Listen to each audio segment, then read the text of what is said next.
today, snowing this morning down in the draw. Not perfect conditions for a fire, but one of the benefits of the 9-volt battery and steel wool is that it should ignite even in the rain. So without further ado, there we go.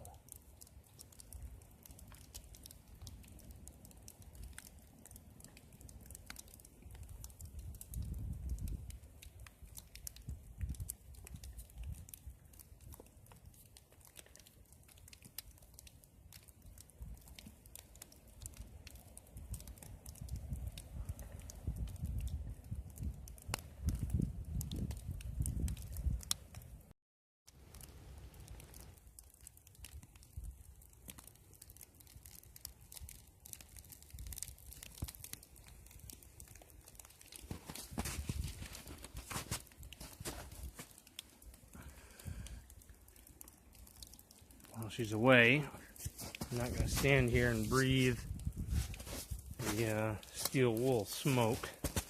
Sure, that's not healthy. Got my bug home bag. I call it a bug home bag because I've got a family. So the notion of a bug out bag is something that'd be pretty hard to actually end up using. It's like the birch bark is going.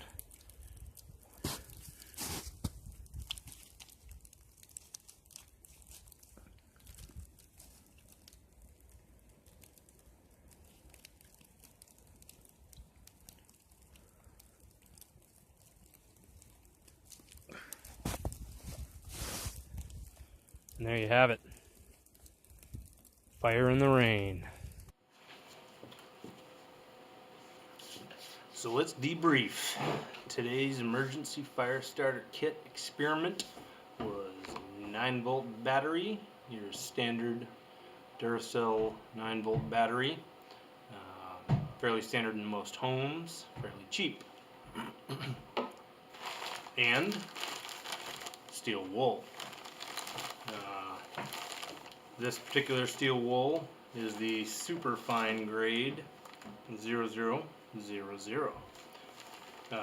Supposedly the best, as steel wool essentially ignites with a 9-volt battery by sending too much of a charge through too small a gauge wire, which will make it arc and spark and hopefully start a fire.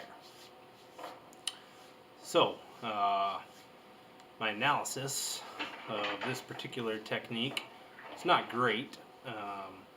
Think that while I was able to get it going in austere conditions, rain, been snowing and raining since last night, on and off, changing periodically, but by the time I went to set my tinder and fire, it was a fairly steady, heavy sprinkle to light rain, and laid down a little birch bark underneath to give it a dry subsurface, poked a few holes so it could breathe up through, get a little oxygen from underneath. And I was recessed down in a draw because it was fairly windy today. Wind is good when starting a fire once you have it lit. Not so great when you're trying to ignite from a very, very small spark. So that was my approach today, and we coupled the fine, super fine steel wool with a little bit of dryer lint for tinder to help it take hold. The birch bark that I'd peeled for the remainder of my tinder was a little wet from the rain and snow all day. So was able to get it lit. However, it did cut out about a minute and a half of messing around, trying to get enough spark to ignite the lint and then the birch bark. So in review, this was a product or a not a product, but a emergency fire starter kit application that I was considering adding to my bug home bag. However, after conducting this a few times, I tried it with today Superfine, which is supposedly the best because of the smallest gauge wire. But I've also tried it with coarse and the medium grades and others, and had extreme difficulty in getting a fire started. They'll spark all the time, and you know, if you have a good enough, sufficient enough tinder, ball, and wrap, you should be able to ignite a fire with it. You can.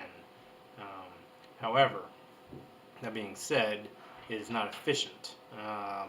The packaging you need to do with the batteries, and the steel wool in your in your pack, and the space that requires, when weighed against its functionality and your ability to actually get a significant fire going quickly, it's not great. The cotton ball petroleum jelly technique that I showed about half of in one of my first videos was vastly superior to this. This does have some benefits. It's extremely cheap and can start hypothetically in most conditions. However, not something I'm going to waste space in my bug home bag. And I call it a bug home bag because I do have a family, and I'm at work most days, and number one priority in an emergency would be to get home to my family. So in that sort of situation, I'm gonna opt for a more reliable quick starter. The odds that I would not be able to have spark from a flame, or a magnesium igniter or something of the sort, in my bug home bag are really slim, because I keep things will be able to start a quicker fire. So I'm not going to waste space personally on the steel wool and 9-volt battery. However, it does work, and it can work. So that's something to keep in your back pocket. So till my next video, I'm Viking on Stamford Bridge. Stay tuned.